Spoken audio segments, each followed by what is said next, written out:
Good morning, everybody. This is November 17th, National Health Federation's monthly brainstorm. We have some amazing speakers here today with a Q&A following.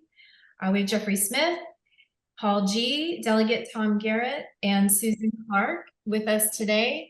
And a couple more people are coming in. And Charles, I will pass it off to you.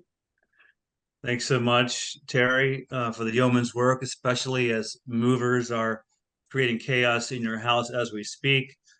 Thank goodness for Zoom and the ability to meet together virtually and for friends to adapt and help out when we need that kind of help because of life's travails. And welcome Scott Tipps, our president and general counsel, and Greg Cunion from our board, and others as they join. I think folks kind of like our monthly brainstorms for health freedom. We do we work hard to recruit the best leaders to help update all the campaigns that we have. And let me share my screen real quick to point out today's promo that you just received in the email box a couple hours ago. I'll put that in chat, but that really is your go-to for pretty much everything for today. You'll see the speakers up top, the agenda that they'll discuss in the 4 agenda items.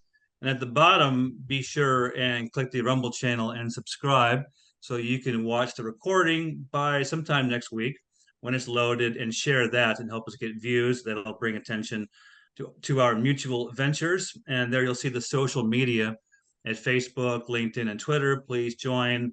And then also our campaigns. Right in the next PPS there, the highlighted and hyperlinked phrase, our campaigns. That's where you'll see all of our emails that you can send to your politicians, both federally and in the states, on all these matters. And then you'll see in the next phrase highlighted, we do invite membership and your support to help us keep lobbying and keep sending Scott to the global codex food standards making negotiations that happen more than once every year.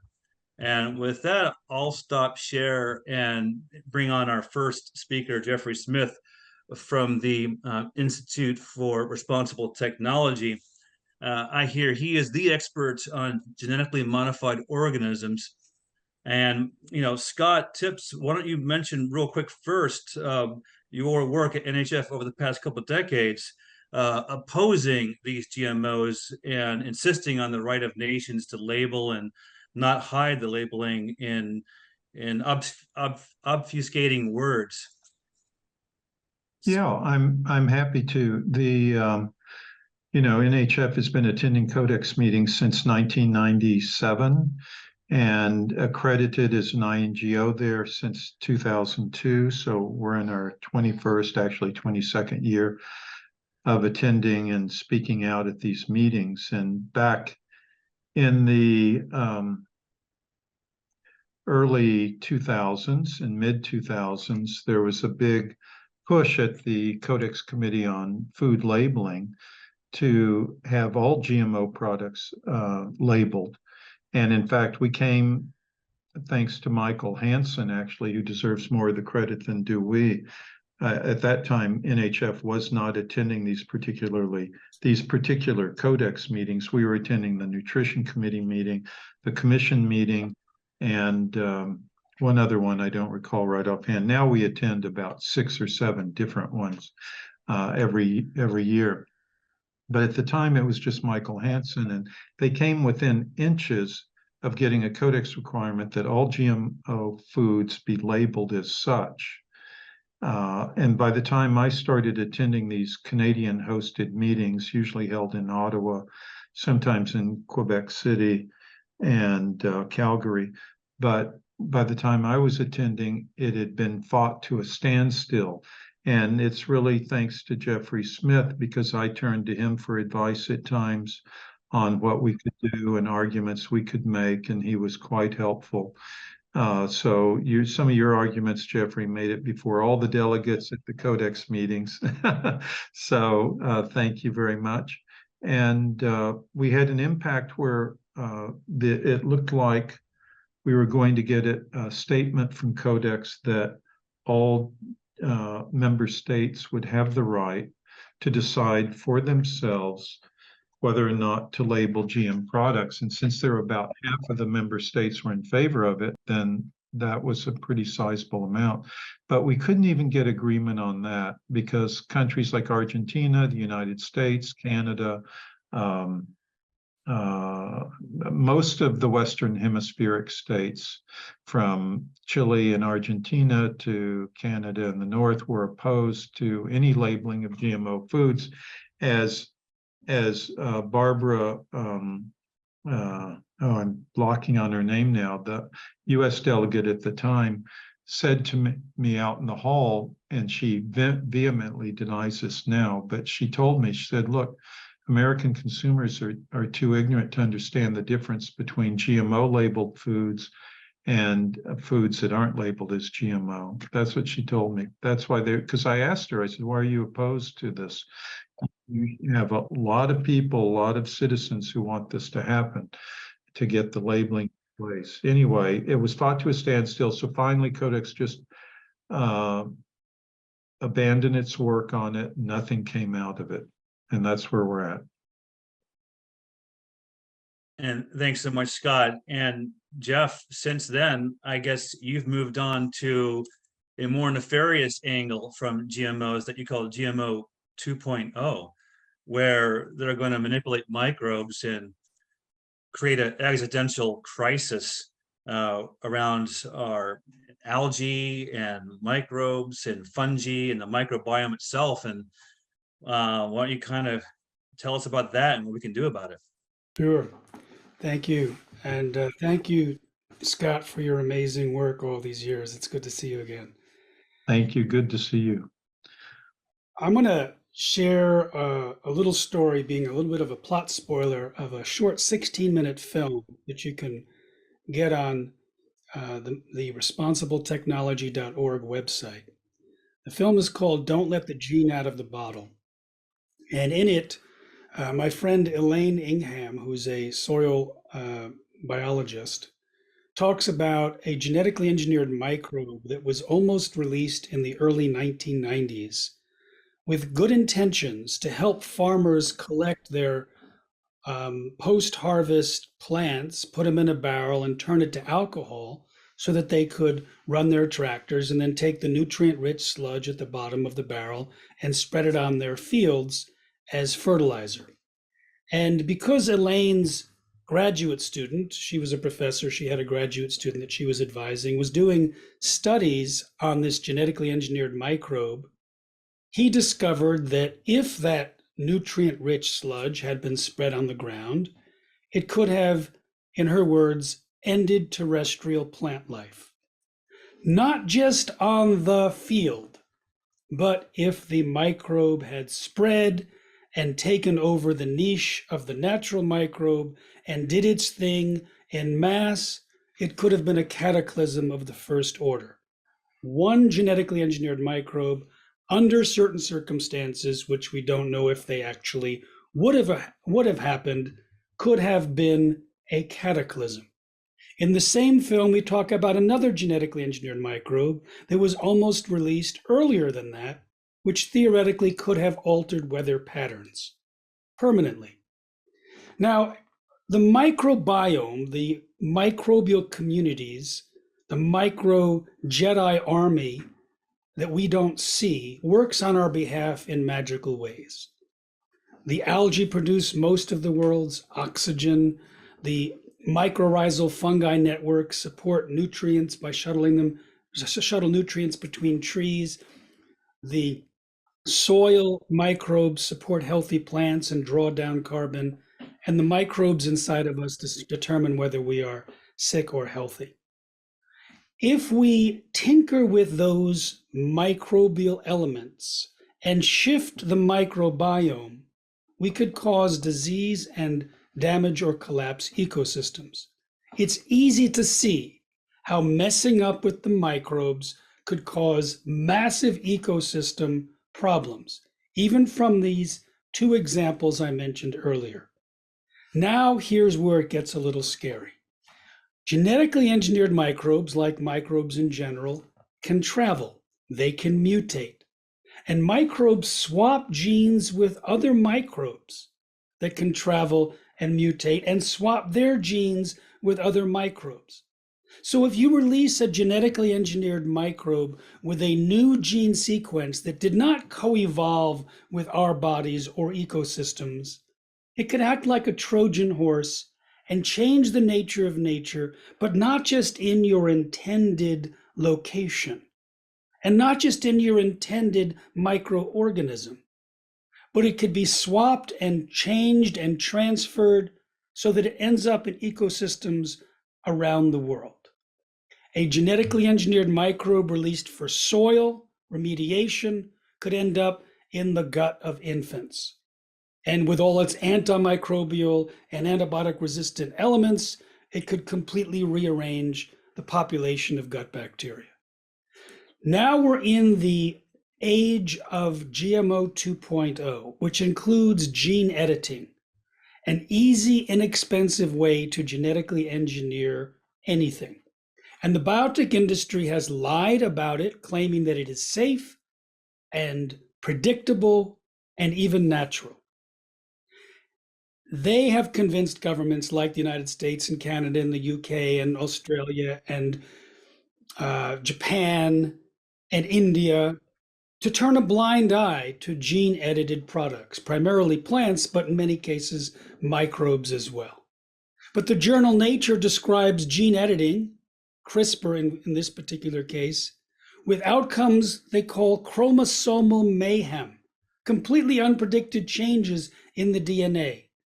And yet, the deregulation now allows high school biology classes to offer CRISPR labs available to their students. You can buy a CRISPR lab yourself for less than $2,000.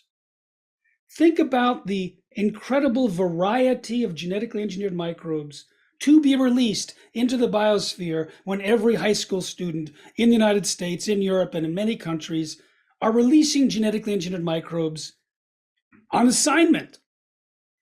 They can potentially, if they survive, travel, mutate, transfer genes, and change the nature of nature permanently. Then we have the agricultural companies that are releasing now genetically engineered microbes as much as 5 trillion per acre on up to 43 million acres already. And that's just 2 companies. The biotech industry has bought all of these biological companies, not all of them, but most of them, and they may introduce their genetically engineered version. Then we have synthetic biology factories that are genetically engineering yeast, bacteria, and algae to produce particular proteins. They use it, for example, to produce opioids. Imagine if that yeast or bacteria designed to produce opioids ends up being consumed and turns our gut bacteria into opioid factories, or does it in the environment. What we're talking about now is a current and growing onslaught in the biosphere that could create unimaginable damage. It may be the most severe potential existential threat we now face. We have come to that inevitable time in human civilization where we can easily redirect the streams of evolution for all time with a risky, accident-prone technology, and it is being applied to one of the most fundamental levels, the kingdoms of life that we can't see or control. In fact, we've only identified maybe 1% of the trillion microbes in the environment.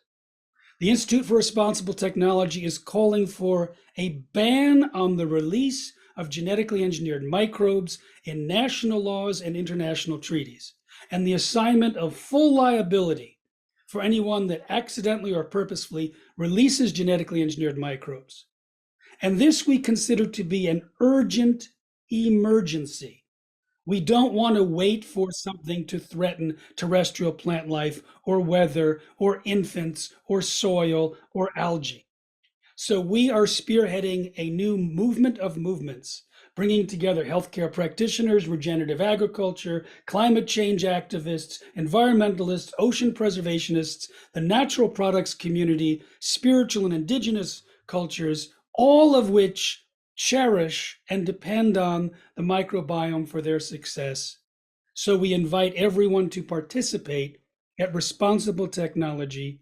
Please sign up to get information about it. Watch the film, Don't Let the Gene Out of the Bottle.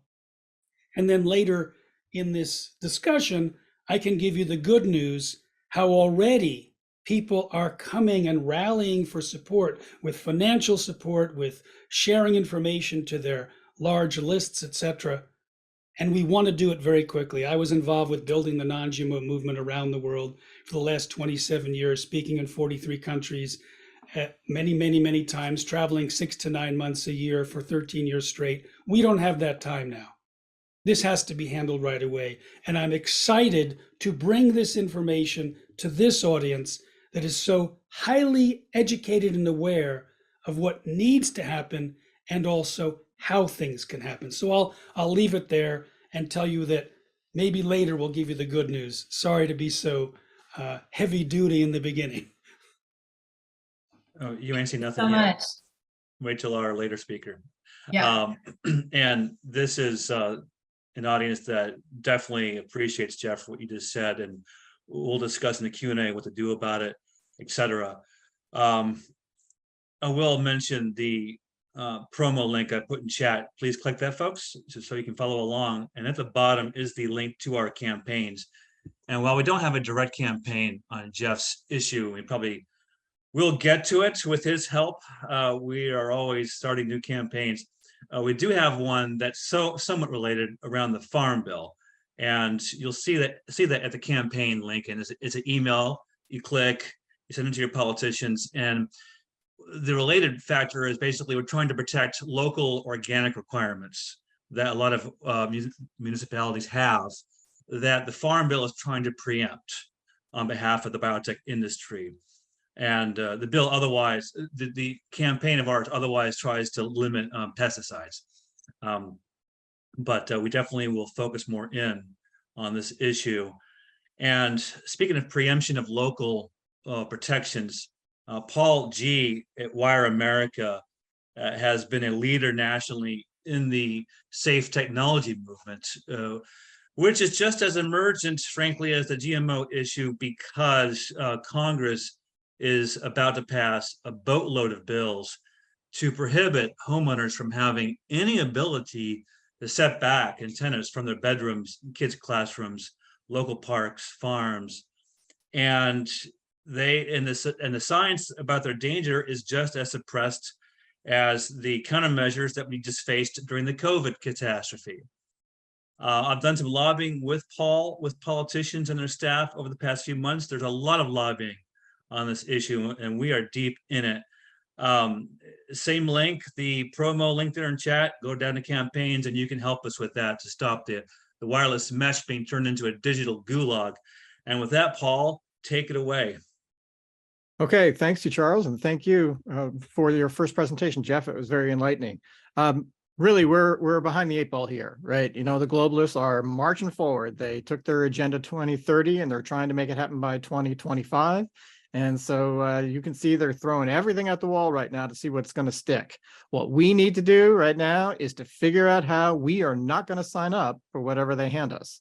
And part of the GMO 2.0 and all of these crazy synthetic foods with insects or genetically modified ingredients and all the rest are just going to be integrated into our processed foods and the only thing available if they can control what you can eat.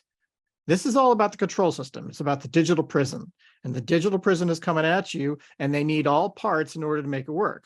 One of the most fundamental parts is this 100% always on wireless network right outside your home for digital tracking and surveillance. And it's going to be tied to what they hope is digital money. And that means they can turn it on, turn it off, if you're complying or you're not complying. And so the problem you have right here is that they got to get all these parts in place in order to make the whole digital prison work. One of the foundational elements we're trying to wipe out is that wireless grid in your residential neighborhood. You don't need it, you don't want it, and you want to try to get in the middle of it as much as you possibly can. I'm going to share my screen quickly and just show you where it is on my website so you can go take a look at this bill, okay? Here is Wire America at wireamerica.org. The legislation we're talking about is 3557. Now, they call this the Broadband Deployment Bill, but it really isn't. It's the Digital Prison Bill. And so what I'm going to do is let you know that, I've done a little bit of a summary up here, but I encourage you to read the bill and then reach out and take all the actions that are necessary to try to get this waylaid. I'm going to show you right now, too, where we are in the process. Here it is. October 2nd was the last time we had an action on this bill. What did they do? They were going to go to 2 more committees, but they decided not to. So now they're going to fast track this. They put it on the union calendar. And so it will most likely get voted through by the House of Representatives. This is a 100% partisan bill. It was voted for 27 Republicans, 4 and 23 Democrats against. We are trying to get somebody to upend this thing in the House. If not, it's going to go on to the Senate Commerce Committee and could end up being law. Well, what's so wrong about this bill? Well, they've completely hit the wireless industry wish list of how they can wipe out any say by a local community on where to put wireless telecommunications facilities of any size. And so what have they done? I've summarized a few things here. They just went in and changed all the definitions. They said that, oh, well, we're going to redefine what these things are. We're going to redefine personal wireless service. That's kind of like redefining what a vaccine is. We're going to redefine what an effective prohibition is. And we're going to try to knit that together with the old language of the 1996 Telecommunications Act. So it doesn't feel that different, but because you've done the changes in the definitions, it's completely different. Okay. And what's the other thing they're going to do? They're going to absolutely wipe out local say. It's just done in a turn of phrase. We're going to authorize to place, construct, or modify these things using an existing structure, including with respect to an area that has not been previously zoned for personal wireless service facilities. This is a disaster. Right now, under current law, you can say wireless facilities are appropriate for a commercial area, but not a residential area. Once this bill passed, you can't do that anymore. They're going to wipe out your local say over it. What else do they have? Deem granted ratchets. What does that mean? Oh, well, if you can't get through all these applications, which are going to allow them to batch, 50 at a time, day after day after day, well, then guess what? If you can't review it all the time, we're going to just deem it approved, and it's going to go in anyway. So there's really going to be no way for a town to have the time to actually go out and try to figure out where to put these things in the best for the community. All right. And so what I have done for you is I've given you the language of the bill here, but when you go to the bottom, you'll see that there's a nice comparison between 3 different versions of a bill. And this means that this is what really is the law right now, was in February of 1996. And it had a section talking about how are we going to place these facilities and what are the principles we're going to use. And then we're going to change it in 2023. And what I have done here is highlighted for you all the changes. Can't go over every change here in the 5 minutes. But what I am going to do is show you that has tripled in size of what they're trying to do. And all they've done is they layered in everything the wireless industry wanted. Everything that has been a successful argument for us over time is wiped out, including environmental review under National Environmental Policy Act and on National Historic Preservation Act. And so they've done all of that here to the right. So I'm going to scroll down and show you that here is where it ended in 1996, but it continues to go on all the way down here for the 2023 version. And this is just one section of the bill. There are several sections of the bill, which you can see in the table of contents. And I won't go over it in detail, but this is something worth seeing. Hey, here's how we're going to wipe out all your state and local siting processes. Even though we say, oh, we want to preserve local control, they actually don't. All right. Then they come in and mess up with the whole cable industry. And they say, hey, my system, my city doesn't have a chance to set up contractual obligations with the cable companies to provide benefits to our community for that monopoly system. Nope. Now they give all the power back to the cable companies. Oh, here's where we wipe out that NEPA and NHPA stuff. Okay. And then we'll stick a couple extra things in behind. So this is what they need. What is going to happen here is if these things go up in your neighborhoods, you will be 100% surveilled 24/7. It doesn't stop there. They can add any equipment they want on those poles afterwards, including any sensor, any camera, anything that they want. And they want to tie this to your digital money. All right. So what can you do? What we need to do is we need to make sure that this bill does not get passed. You have to get through to your representatives and your senators to understand that local control is what we need. And they need to hear that often, and they need to hear that from many, many people. It's important not to allow this to happen. And secondly, you have to sit down and go, well, what's the rest of this all mean? If they're going to somehow try to control my digital money, how do I not enroll in that? If they're going to somehow try to get me get a digital ID, how do I not comply with that? Because the minute you sign up for these things, then you're all part of opting in to such a system. You're going to have to go uber local. You're going to have to find sources of good food in your local place who say, we're not going to use these, kinds of vaccines that are mRNA for our meat and for our plants or anything like that. We're going to do it just straight in regenerative agriculture and pay extra money and try to get it from a local source. What else do you need to do? You need to worry about your water supply, because they're putting all kinds of stuff in the water supply. And then the final thing is you have to worry about your fertilizer. If it's coming from your sewage treatment plant, they're going to do biosolids there. And the biosolids are actually fully polluted and they're not fully tested for. So all the pharmaceuticals, all the industrial waste, everything else gets into the biosolids. And guess what? They can use that to fertilize your organic food. So you got to have a good relationship with your local farmers. You got to figure out how to distill your water. You got to figure out how to get out of the current dollar money system, which is going downhill. Whether it's gold, silver, or Bitcoin, or anything else you're doing, you got to figure out a way to preserve some of your wealth, because they're just about to digitize it, and then they have full control and they can turn it on, turn it off. We're not in a good place. Okay, we are no longer a sovereign nation. If you believe what they've done to create in January of 2023, that was the thing they put up for the North America region, which puts Canada, the United States, and Mexico all together as one. And that is why we have no border in the southern border. And that's why we're being invaded by millions of illegal immigrants, all of military age. Not all, but many, many. And we're trafficking children all the time. We are on attack on many vectors. And what you have to do is, how do I go to my local people, let them understand we cannot go down this path, and how to protect your local community.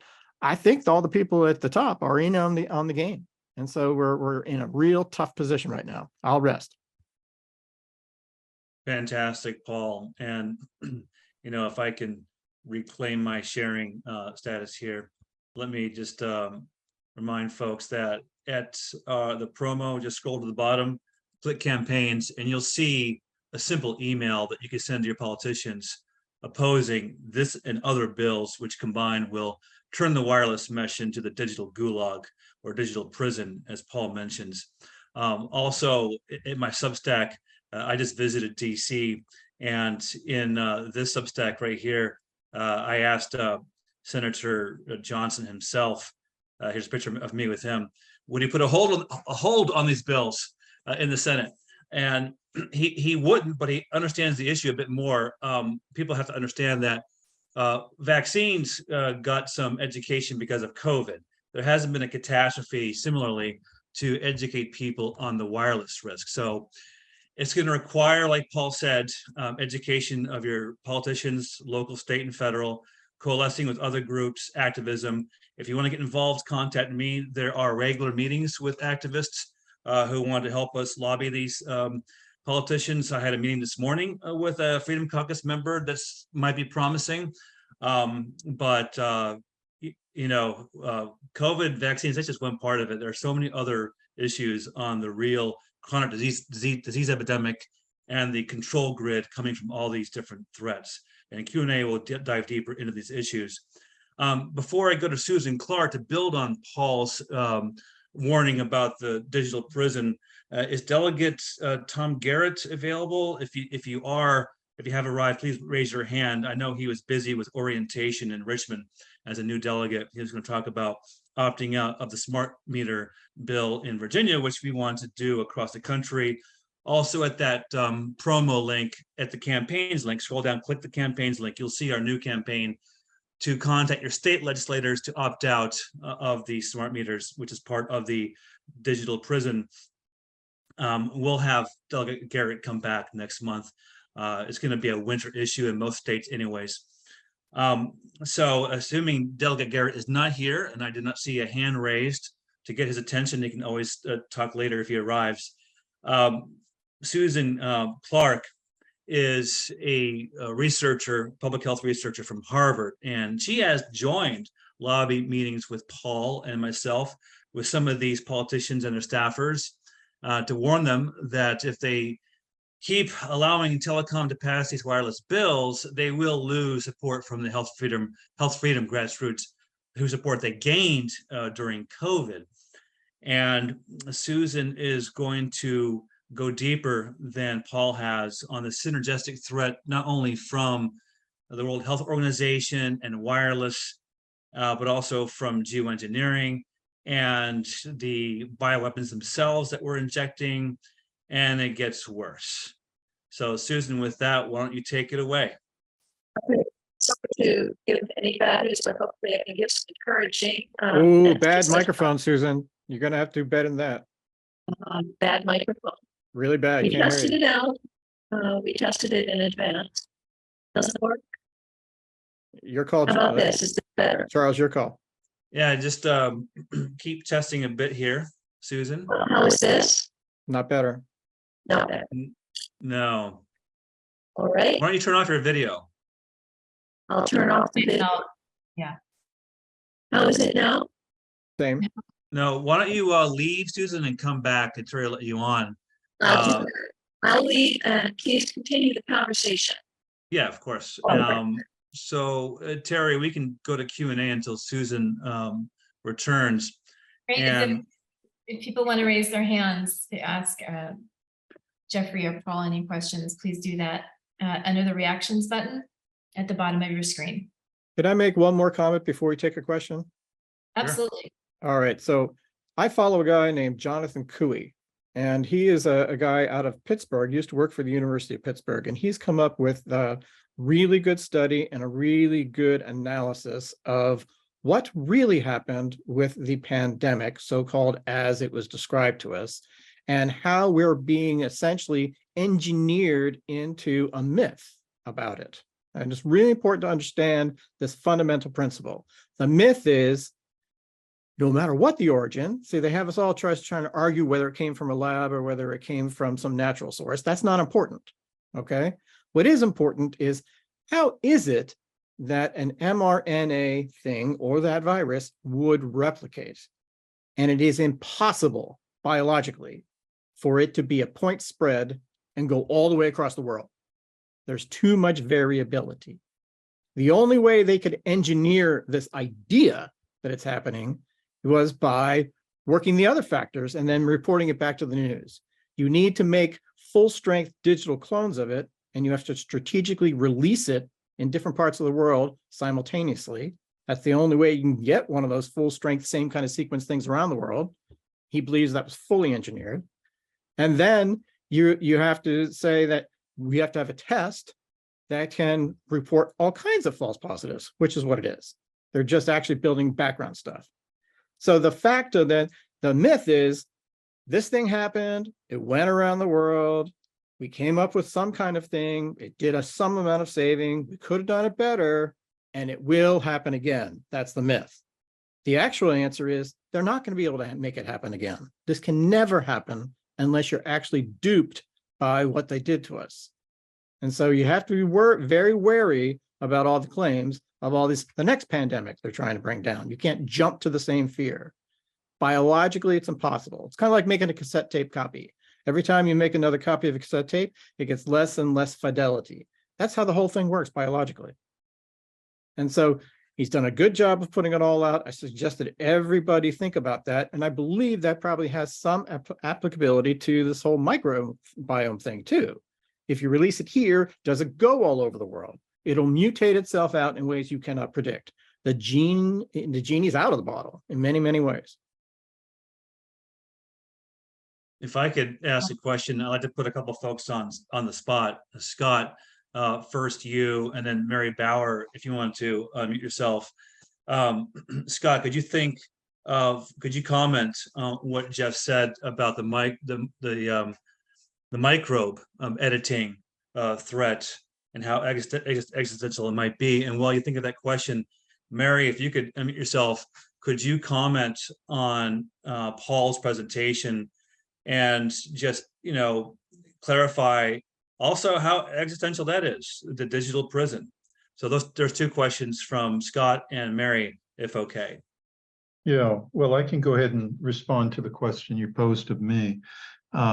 First of all, what Jeff posited it as a possibility, maybe even probability, is probably this, as he said, the scariest thing around, and makes a lot of other issues seem secondary, even tertiary, because it wouldn't take much for a,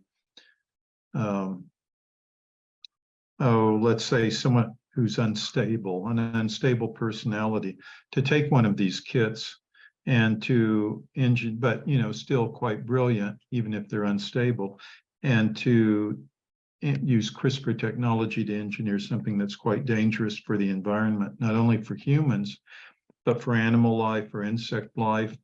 Or it could just be like what often happens, where it's just a mistake, like the Africanized bees that they released. They thought they'd have a better honeybee in Brazil, so they bred them with some African killer bees, and then before long they had this gigantic problem on their hands. I think one takeaway lesson from all of this is, if I can put it so crudely, is anything government touches turns to crap.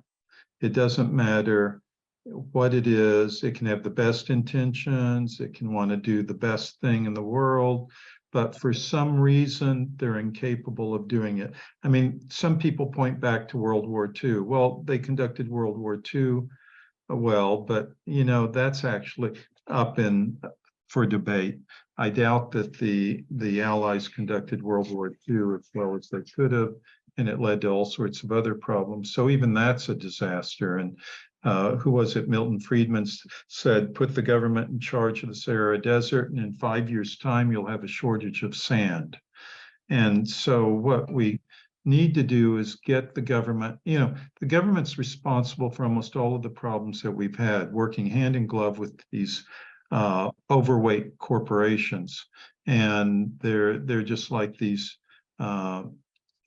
state capitalist partners in ruining the world and profiting from it while they're doing it with their short-sightedness. So what we really need to do is get the government out of as many things as we possibly can. And then when you do that, when you're taking away the power of the government to dole out benefits and money and contracts and the like, and there are fewer lobbyists in Washington because there's less benefit for them, and there's less graft and corruption because there's less of that to slosh around, whether it's Ukraine funds or you name it. They have less money to spend on their little favorite candidates and companies and the like. So we need to get government out of the picture as much as we can and take away their powers to do some of these things. At the same time, there are certain bans that could go into place, like the one that Jeff mentioned, and the one that's centering and focusing in on 5G and all this Wi-Fi. So that's my take on it. I hope that answered your question, Charles. Jeff, did you want to comment? Yeah, it's an interesting aspect about regulatory capture that we're all aware of. I mean, I talk about the Monsanto former attorney who was in charge of FDA policy on GMOs. It's pretty obvious from my standpoint. So what we're doing is trying to create laws from Congress, national laws, not just regulatory changes, but also treaties that will stand above national laws, because you can't regulate protection of microbes in one territory and assume that you're safe, given the cross-border potential of biology. Now, in order to do that, we want to inoculate popular culture with this threat and the solution.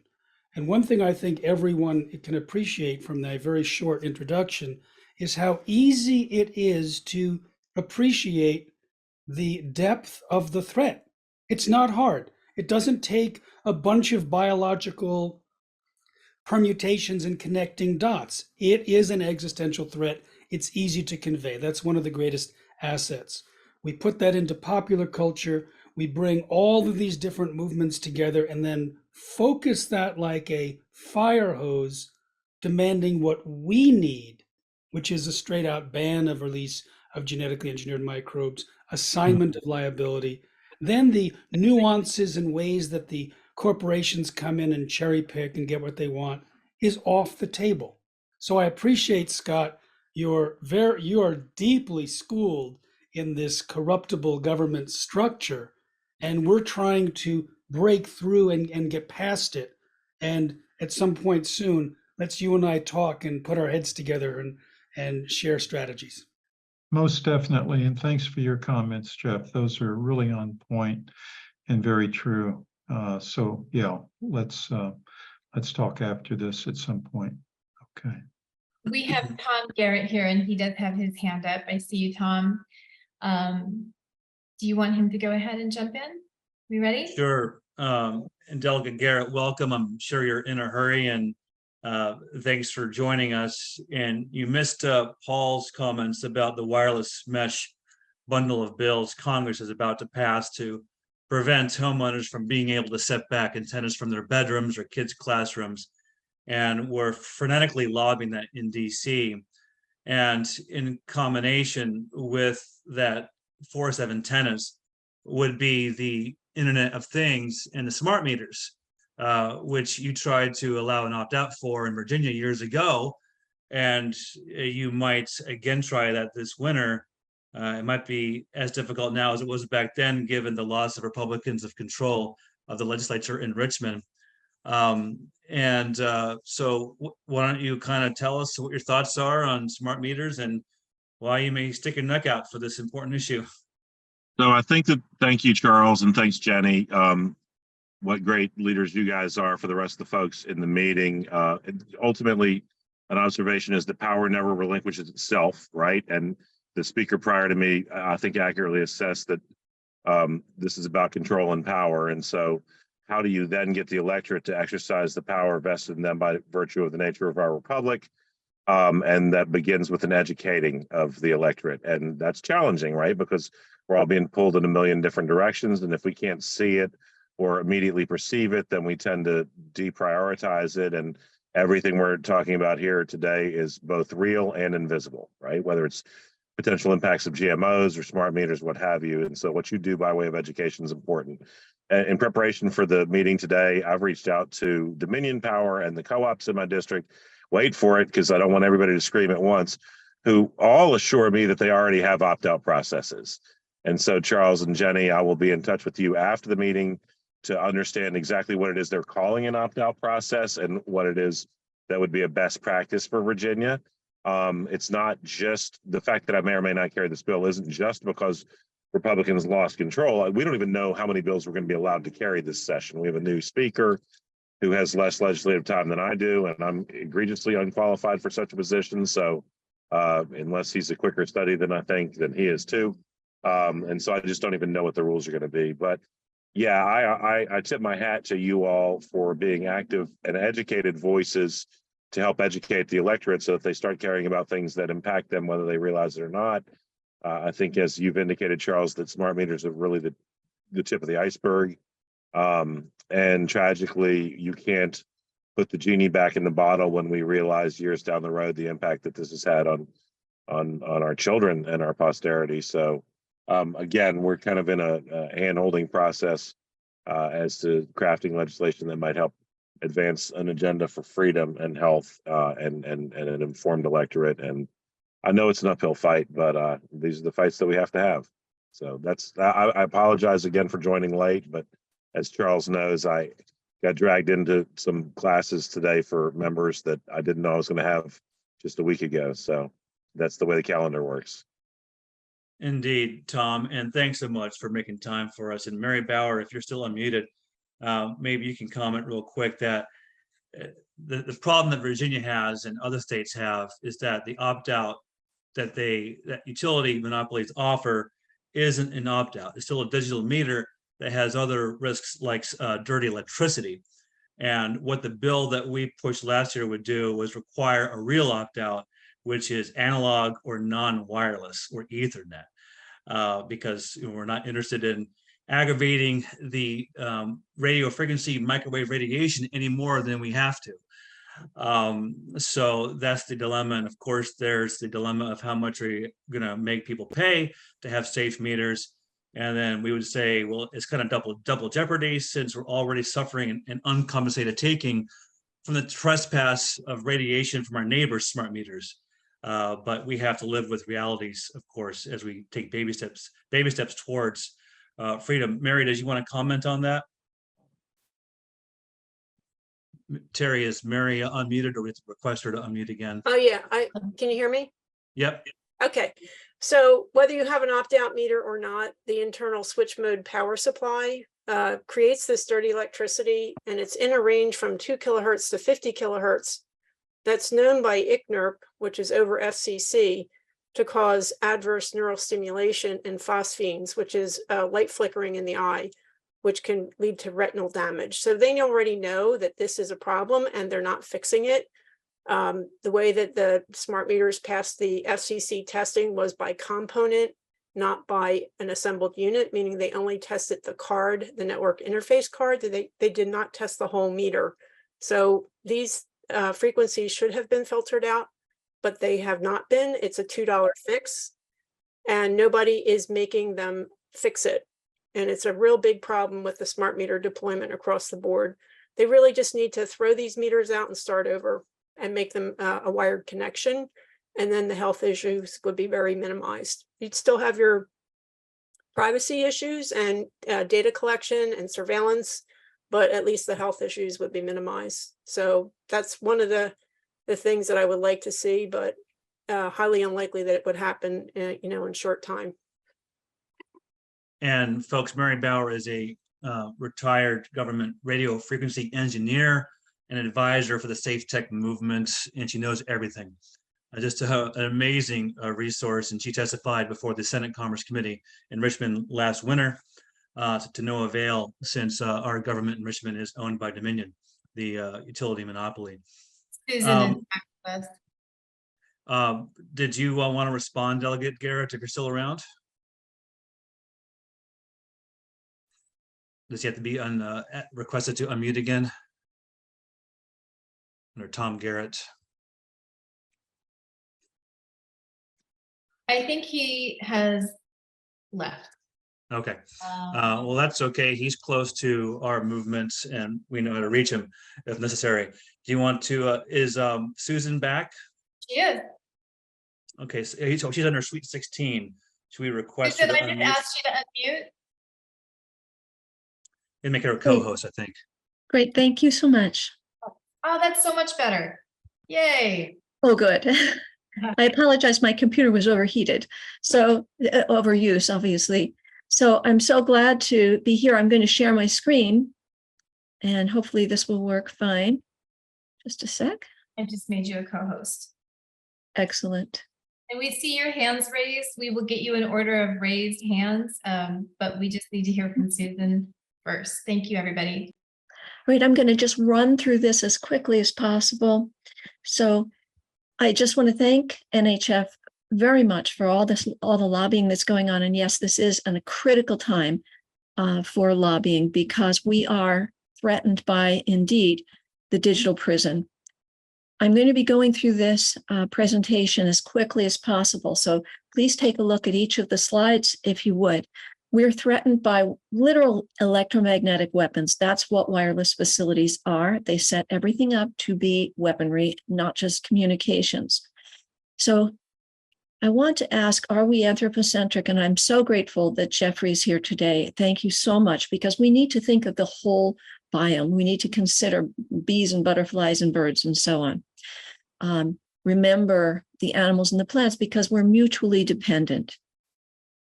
So what is natural microwave radiation from the sun? Well, it's wavelengths anywhere from a meter, if you put your hands up to 39 inches out, all the way down to a millimeter, if you just try to barely touch your index finger and thumb.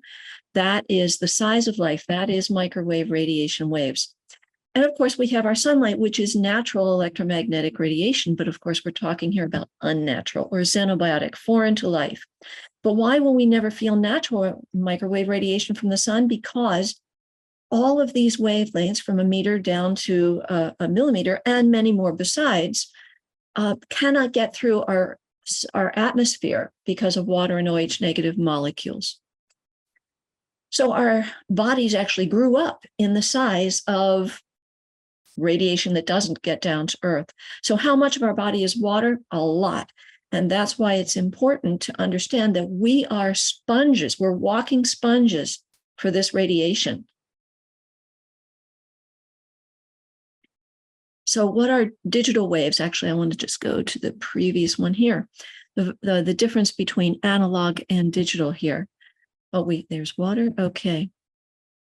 Digital waves are broken up thousands of times per second in order to carry data, in order to communicate.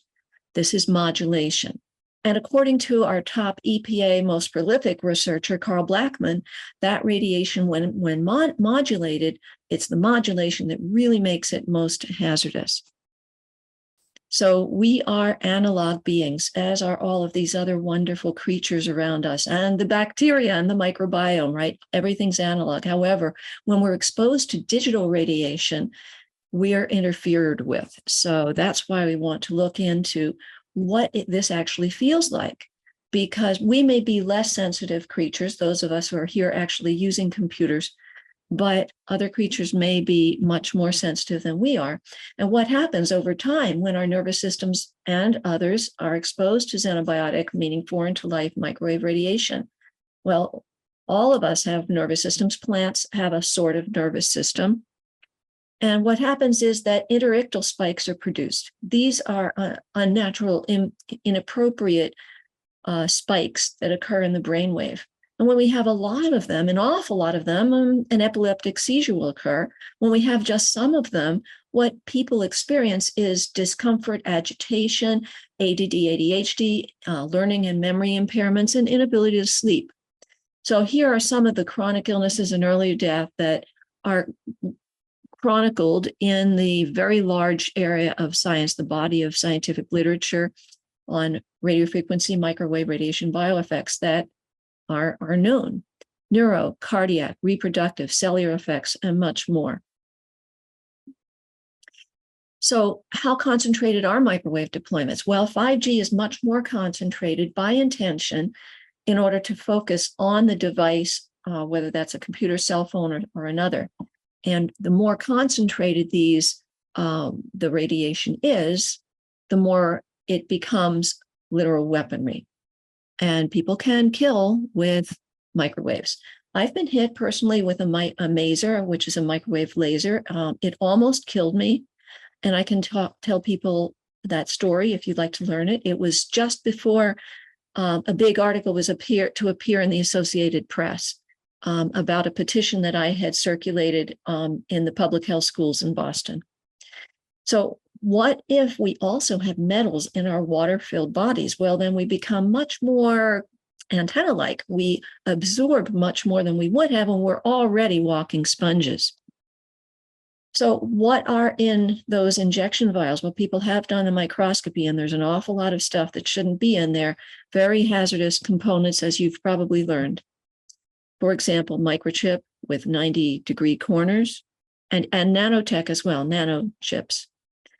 Consistent images in injectee blood. Please look at the name here. This is by Anna Maria Michalshea. She pronounces her name. Please follow what she's doing. She's on the very cutting edge of the electron microscopy of injectee blood and of what's in the vials, including graphene. That is confirmed in Pfizer's own documents. Graphene, we can talk about that later. So metal-like objects found in the blood. This was a Harvard study. Mineral analysis showed, if you look at the bottom of this page, 6 times more tin than should be found in blood, almost 4 times the phosphorus, and so on. So very unusual clotting, which constitutes not real blood clots, but something else besides. So as a wavelength approaches a body part size, the absorption increases exponentially, which is why we don't want these wireless facilities irradiating us with microwave radiation, because that's in, as you probably did with your hands and fingers, the size of life. Insects' antennas resonate. We have to respect them. We need our pollinators. Plant life resonates. So look at the microwave radiation in the US. And this is, just the microwave radiation, not even including those frequencies beyond that level. So how many overlapping wavelengths are too many? And by the way, the overlapping or the additional wavelengths are what make the radiation even more hazardous. And then we multiply by time as well. Oops, I'm sorry, I went to the wrong place here. We need to multiply by time, but of course FCC doesn't do that in consideration of its so-called guideline, which is not a standard. We do not have a standard for radiation exposure in the US. So we have over 20,000 studies here. This is a field that is well understood, particularly by the military. So do we want what they call cantenna radiation? It's antennas in a can, or do we want sunlight, right? So who is doing this? Well, the ITU, UN, WHO, WMO, all of these organizations. The ITU is the International Telecommunications Union. Now, of course, as predicted back in 1992 by a medical doctor who was with MI6, he said at least 4 billion useless eaters shall be eliminated by the year 2050 by means of wars, organized epidemics, fatal rapid-acting diseases, starvation, and so forth. So you might want to read John Coleman's book. So why are they doing this? Well, it's because they want to set up what they call the Internet of Bodies. You've heard of the Internet of Things, right? Well, this is the Internet of Bodies under totalitarian AI control. And I would add that when they say Internet of Things, that's in order to make you think, oh, that's okay. But no, it's a euphemism. It's the Internet of Bodies. So the Internet of Bodies, there are whole studies and law studies and so on about it, which you can look into if you're interested. But what this comes to is the digital enslavement of all of us under AI, and we have a very limited time in which to stop it. Again, here's that digital prison and all of the things that are leading toward it: geoengineering weaponry, man-made fire and weather disasters, and so forth, transbiological weapons. So this is a life or death choice, and this is what's being posed to us right now, and we need to act. So action, we need to take the high ground of facts, not fear, not concerns, not alarm, but facts, okay? Because we love our earth, we love life, and we need to take care of this. So we need to turn off our wireless devices in order to protect ourselves and our families and our nearby neighbors. And certainly everybody's talking about that. And why is it important that they are off? Well, they cause, for example, rouleau formations. Wi-Fi causes rouleau formations, right? That which causes the red blood cells to clump and then leads to clotting. So also people who have been injected, whether in their arm or nasally into the brain, they are nanoshedding. Okay, so what else can we do? Okay, we need to now shed and clear out ourselves. So just for you personally and your family, right, editate disodium, we need this. This is found positively in electron microscopy to interrupt the self-assembly process of nanotech and the transbiological parasites that have been found. Also, NAC is good, is important, right? Plaque X also helps. And these are things, again, that have been found to do the job, and methylene blue. So those are things that I would recommend personally. That doesn't help all of the other animals and birds and bees and the microbiome, but at least they'll help you. What not to do? Do not do colloidal or nanosilver. Absolutely not. Do not make yourself more metallicized. That's the worst thing to do in the context of our being exposed outside to trillions of times higher than natural background levels of microwave radiation. We need to earth or ground ourselves, walk on the ground in barefoot, which is harder as it's getting colder, but we can do it. We need our movement practices. We need sunshine. I recommend to people that they keep a medicine bag, and I do a presentation on what we do and how do we inventory these things that we need to keep. And we need to put our assets in non-statutory trusts in order to protect them. So, and of course, thanks to NHF, we need lobbying. Thank you, NHF, for helping us lobby and teaching people how to lobby. We need to lobby not only for the 99.9999% of humanity, but also for the rest of life on Earth. We also need to be a ubiquitous influence. This is just a little message from my husband. War is gone, because we are in World War 3, 4, 5, 6, 7, 8, 9 right now, and we need to halt it. He wishes you a happy Thanksgiving. And thank you again. And please care and pray for those who've been injured by chemicals, electromagnetic radiation, and injections. And that's my presentation. That was fantastic. I want a list of those medicines, Susan. Is there a way to get that on a website? Well, what we can do, what we should do actually is a separate presentation on just that matter alone, because it requires some explanation why you should do this and not that, and when you should do this and when you shouldn't do it, and if you have certain medical conditions and all of that. It's detailed. Okay. Thank you so much. Mhm. Charles? Do we go to Q&A now, Terry? I'm ready. Are you guys ready for Q&A? We have Michael Levesque in the house with his hand up, patiently waiting for a while now.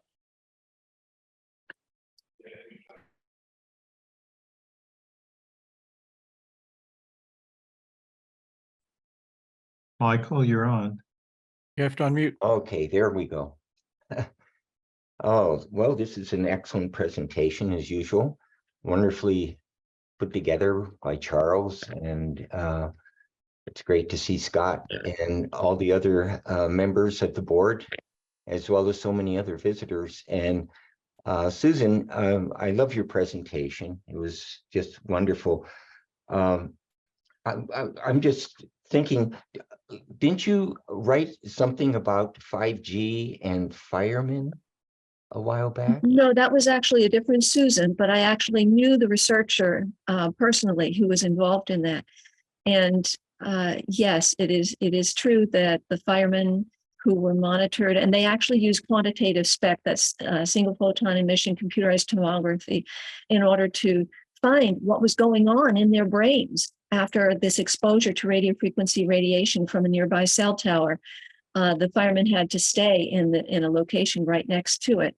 And their brains, according to the doctor who did this study, looked very similar to those who were chemically injured. And they were functioning similarly as well. This is why I mentioned those interictal spikes, because the injection of interictal spikes and the prohibition of oxygen from the anterior singular gyrus are characteristic of those who are both chemically or either chemically or electromagnetically injured. Yes, and so based upon that, I find it very interesting that all of a sudden the legislature is able to act in our behalf, because the firemen are now protected so that they don't have to have a 5G within the firehouses. Well, I was there the day that happened, and Oh, the day before, the fire people themselves were lobbying heavily to the authors of the bill back in 2015, and then the next day they came and supported the bill because it's true, they got some kind of exemption. The exemption they got was from not having to have a shortened shot clock. They did not get an exemption to not put it on their fire stations. Oh, okay. And so it's not as people kind of report it. However, I think in the reality is that because the lobby is aware of the impacts, not as many, very few are actually going on fire stations in California, but it's not specifically that way in the law. Okay. So my question is that, you know, the agencies are basically pseudo government, and the agency heads have to be changed somehow. So how do you suggest that this happened? Because we know that the president, different people have power, Congress does, to change these agency heads so that we get somebody in there who is actually responding to what we already know is complete harm from microwave and radio wave exposure. Well, we're helped by some of the court rulings right now. So if you take a look at what has gone down, we've had some wins in 2019 all the way through 2021. And there are court mandates there telling the FCC the work they have to complete. What you can do is translate that to the local level. And you can say, well, the courts told the FCC they had to go out and provide a reasoned explanation why their current guidelines adequately protect. And you can say, well, that's an application requirement. The FCC must complete that before we consider your application complete. And that will pretty much put a pause on all applications. It's not a moratorium. It's basically saying that we're waiting on the FCC. It is reasonable to expect the FCC to do what the courts mandated them to do. Obviously, what they're trying to do is trying to pass another law that says, oh, it's no longer necessary to go do that work out of the court because we passed another federal law that keeps us from doing it. So they have their own strategies that they follow. Will you have any direct impact over the FCC? I doubt it. Okay, this is part of the executive branch. The thing is fully corrupt, fully captured. I don't know how you upend it. So Paul, is there any possibility of legislation that requires the FCC to include biological studies and precautionary principles? Well, once again, you can use the rulings that we have. I don't know, and your best chance of doing that is locally, and it's really hard to get it done at the state or the federal level. And why is that so much? Is it just the corruption that you're talking about is the main reason? Well, yeah, we don't have the millions of dollars in the lobbyists and everything else that they have. What we do have is the Telecommunications Act, which set up those laws initially to provide authority at the state and local levels. And this is why when I wrote the Geoengineering Act, we were using the 10th Amendment to override the bad policies of the federal government. So it's one thing we can do. I just want to remind you that Clarence Thomas and others at the Supreme Court have been discussing the problem of these administrative agencies taking off on their own tangents, and that the fact that they are not constitutionally allowed to have that kind of power. So that is possibly in the works. We need to challenge also the particular people. And there are those out there who have created flyers pointing out that these various agency heads across the board are corrupt. Here's the other thing that we've learned through Freedom of Information Acts, that these people at these agencies, as well as people who are elected, aren't necessarily taking oaths of office. And if they have not taken oaths of office, then you can say everything that they have done while they were working is null and void. What does this require? It requires lawyers and lawsuits, and those are long and slow and often set off by lack of jurisdiction or just a corrupt judge. So your best chance right now, we're in end game strategy, folks. I need to understand what's going on. And so I think you really need to get down to the local level and try to get your local people to not go along with what's trying to be shoved down everybody's throat from, whatever the global powers are, to these agencies at the federal level, to your state governments, and that whole setup, and then down to your locals. Your locals are your chance to say, we're not doing it. If I can comment on that real quick. We at National Health Federation have a campaign that you can quickly email your politicians to defeat these bills.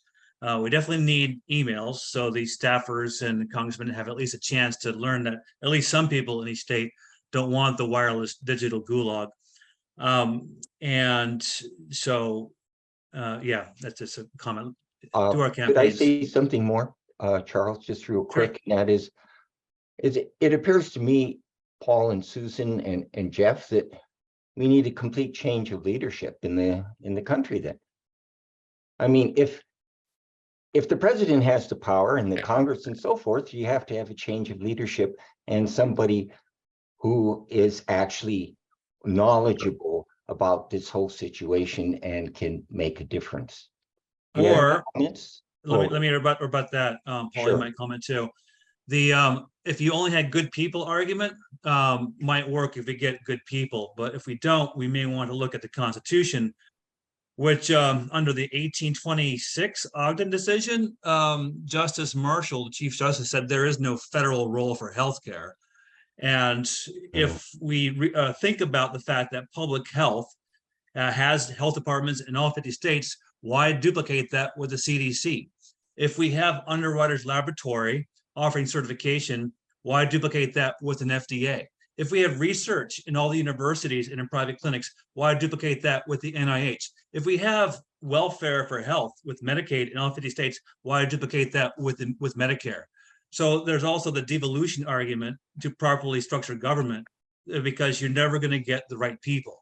Power corrupts, and absolute power corrupts absolutely. Paul, what do you think about that? Well, you have to take a look at what they've laid down as foundation over a good 20, 30 years of the laws that were passed, including the Patriot Act and the PrEP Act. Patriot Act, obviously, right there at 2001, and the PrEP Act in 2005. And so the minute they claim there is some kind of emergency powers kick in and your Constitution goes away. And so they get to act all outside of the law, and it's all legal for them, and they've set up all of their immunity, and they have everything they can to kill us legally. And that's what has really been set up. That's what the countermeasures by the Department of Defense were for those shots. They were not vaccines. They were not called vaccines. They were countermeasures. They didn't have to go through proper channels for production and anything else that people have tried to sue on, because they were not the vaccines. They were countermeasures, and they were done under the legal setup that Catherine Watt and Sasha Latipova all laid out for us. And it's that all that needs to be repealed. Well, that was put in very carefully over a long period of time. And now that we got the WHO trying to come in at above us to then say for the whole North American region, we're going to say that we think there's a pandemic. That's all they have to say. They don't have to establish with any facts that there's a pandemic. They just have to utter that we think that this is a public health emergency of concern. And then bang, it's over. And then they get to do whatever they want. They can lock you up and inject you and do everything outside of your own, and you don't have any rights because your Constitution is suspended in emergency powers. Yeah, Paul? Thank you, Paul. We have 4 hands that are raised. We have about I just want to say one quick 17 minutes left. Yeah. Okay. I got an email from James Roguski, and he was just saying that the WHO rules that are going to be looked at and changed, that there's a deadline of December 1st. 2000. It's just, and I would just qualify that I have people working internationally to extend that deadline. I don't know whether they will be successful, but internationally, people are trying to extend that. Okay, just so you understand what that deadline's for, that's for 5 amendments that were accepted in May of 2022. One of those amendments says that instead of waiting 18 months after we pass them before they come into force, we'll take it down to 6 months. It's worth rejecting those amendments, but you got to have whoever is your executive branch person write a letter saying we reject the amendments. Well, the amendments came from the United States. Who's going to do it? Right? So this whole thing is, we sit there and go, we're 300 million people. We have the power. Really? How do we have the power? How do we exert that power? How do we actually force them to reject it? Right? Here's one thing we could do. We could all individually send the letter directly into the WHO and reject them individually, and you could have 300 million letters rejecting them. Will it work? I don't know. Right? But I mean, at the end of the day, we all sit around and try to hold our hands and say that we if we could all get on the same page, if we could all organize well enough and do the same thing, then they can't shove it down our throat. Honestly, what I think we have to do is we have to come up with our own separate structures for doing our own commerce and our own living. And we have to opt out of whatever they're trying to officially shove down our throats. Right. It's just peaceful non-compliance and starting your own thing. And that might be all the way down to stop paying your taxes. I'm in your camp with that. Right. I mean, so at the end of the day, they can't get everybody. So at the end of the day, you just, en masse say, that's it. We're done. We're finished with you guys. We're no longer funding you. I think we're headed there. Well, the sooner the better for any of that. That's what I'm trying to say, is that we're in the end game strategy right here. Yeah, if anyone would like to talk with a non-statutory trust expert, I've got him here for the weekend. Great. Okay, Valerie has had her hand up for the longest time. I've muted you. Please jump in. Great.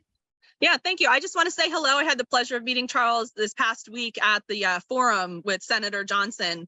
So I'm loving everything here. Thank you so much for all of these presentations. I just want to share a little bit. I put in the chat, the organization I work for is Stand for Health Freedom. I was one of the presenters at the breakfast, and my focus was specifically about the IHR and talking about these amendments. That was a a great segue for me. So the deadline coming up is basically like gentleman just said, there was a 2022 amendments that were accepted at the World Health Assembly then. And so by the rules that are in place now, we're in that 18-month period to reject or take a reservation. And then we have this next World Health Assembly coming up in 2024 that is on the table are over 300 more amendments. Now, those will be consolidated, but unfortunately, we're not going to see them before the convention, even though by the rules themselves, they are supposed to have been submitted by January. That's not apparently what we're going to do because the World Health Assembly said that the rules don't apply to them, even though they're working to apply the rules to everyone else. So I just wanted to briefly let everyone know about the work that we are doing is basically this, similar to what other organizations are doing, and being able to contact your lawmakers on that link that I put. We have two different actions right now. One is a petition and the other one is to encourage the House members to sign on to HR 79, which is about exiting the WHO, because it's our position that defunding the WHO is not enough, because clearly they get their funds from mostly from private donors, for 85% or so. So defunding the WHO is not going to help at all at this point. We need to protect ourselves by withdrawing. And so we are still seeing lawmakers sign on to that. As recently as October 24th was the last time we saw another co-sponsor. And out of that breakfast, I finally got a staffer from my rep's office on the phone. He was at the breakfast, and then I was able to talk with him and explain to him the importance of HR 79. So I was really excited about that. And I'm keep checking to see, like, did he sign? But so on the website, you can find all of these resources that we have about these actions, but then also printables, because the fundamental aspect here is we have to help people understand what's going on. And that includes lawmakers, of course, because they have no idea. So the reservation that's happening, or I'm sorry, the amendment that's about to take place, did take place in 2022, that's about to go into place December 1st, that's just one step in this process. And one of the petitions that we have on our website is for the next round of amendments that the US, even though, we're not going to stop that train, because like you said, we led the charge in getting these changes made. But what we do need to insist is that we take a reservation to protect federalism, because that's what we did in 2005. You can see in the IHR right now at the International Health Regulations, one of the appendixes has the reservation that the US took to protect federalism, saying that these things belong to the states. We will agree with the Constitution, we'll agree with the IHR to the point where it affects state sovereignty. And so that's one thing, that one approach that we're taking. That's not all, because this is such a massive subject, but I'll stop there because I don't want to run too long. But I'd love to get in touch with some of the people on this call, because we also, as an organization, it is not our wheelhouse to talk about EMFs. Like, that's I have a personal wheelhouse, and that's why I'm outside, actually, because I'm trying to ground as much as I can while I'm on this call. But that's for another time maybe. But we want to partner with organizations where we can amplify this message, because it's not our wheelhouse, but we want to get this word out. So I might reach out to some of you so we can see how we can put your campaigns out to help people understand this and take actions. Okay, Thank well, you so James much, Roguski is a great person who's got a Substack, and he gets interviewed everywhere, so he's way on top I of work it. with him frequently. Good, then he's one of the best. And look, you can't do much better than him. But I'm not really saying what progress is being made, honestly, other than the one bill. You can't stop there. You can't just get out of the WHO. You got to get out of the UN. Yeah, and I think a lot of the progress is going to be international. I don't anticipate that the US is going to make a big pivot here, but we are working with other groups in other countries as well, because that's the way it's going to stop. We're seeing huge blocks, the African Union, for example, there's a huge pushback there. And then the more socialist countries, Russia is also opposing this process. So as we see these fractures happen, which we've seen, from the beginning of the World Health Organization, you've seen these divisions in the approach, the political approach that a country takes. And that's the way they want to approach health as well, because if they have the healthiest country, if they have the best vaccine, that shows that their political system has won. And so at this point, I'm just watching those things happening. And I think that this is going to happen. It's not going to happen from the US, in my opinion, but that doesn't mean that we shouldn't continue to try. And we also, I forgot to mention, the big push that we are trying to get the lawmakers to understand is that the IHR needs to be treated as a treaty. That needs to go through, like, not even the pandemic treaty, that is a given, but the IHR itself, even though we'd already adopted it and amended it once. At this point, the way that it is changing, it's changing the relationship in the United States to other countries. It's changing domestic spending. It's changing domestic policy. This is no longer just an agreement that the executive can sign off on. So it needs to be treated as a treaty. Valerie, I would like to speak with you directly. I'm going to give you my phone number in the chat because I'm going to be speaking with someone who's with the G20 tonight. Oh my goodness. Okay, great. And I just want to add to that. I just returned last weekend from a trip to Berlin for a special meeting on the coronavirus pandemic, so-called pandemic. I met a number of German, Austrian, and Swiss people who were there, who were dealing directly with this WHO situation with the international health regulations, and they have some real experts at hand there to help address this. So there's a lot of action going on over here in Europe to try to at least thwart what is going on at the World Health Organization with these IHRs. And there are some real experts who, in fact, I was on the phone with one of them, a Swiss attorney, just this afternoon, and we're going to go through some means by which we can stop this. All right, just wanted to share that. Thank you, Scott. Jeffrey, did you want to jump in for just a minute and respond? Yes, I have a very interesting other angle here to share. I've been scaring the hell out of people for 27 years when I tell them about the dangers of the foods they're eating. I mean, sometimes I'm talking to a mom who realizes that what she's fed her kids may be responsible for the issues, and they consider the guilt and the trauma. And I've been a student of consciousness and emotion, individual and collective. And I am aware that, as we've seen in history, there are times when humanity jumps forward in an understanding. It sometimes happens when the same discovery happens in different continents at the same time. And there's a way that collective consciousness moves forward. It also happens to be how physical and biological systems work. On the physical level, a certain small number of molecules align in iron and it becomes a magnet. On a physical and emotion, on a biological system, a small number of pacemaker cells in the heart can set the entire heart moving forward.